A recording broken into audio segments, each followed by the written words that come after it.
Yesterday, the Mexican government has announced the construction of a new airport.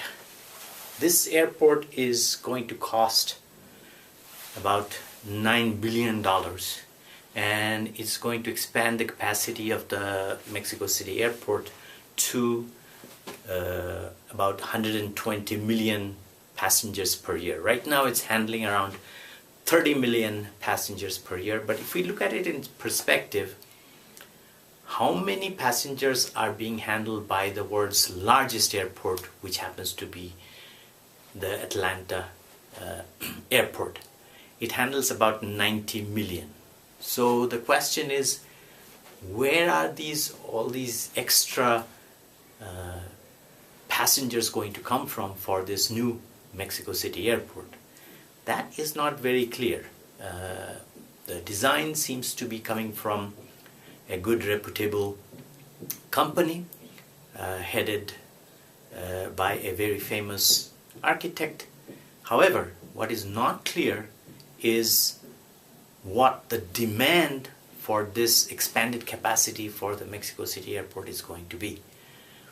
Unless we can have a good story about where this excess demand is going to come from, it is entirely possible that a lot of this airport capacity will just sit empty, and that's not what you want when you're spending something like $9 billion. The second problem that we have not seen addressed at all in public forums is how much would we expect the cost overrun to be.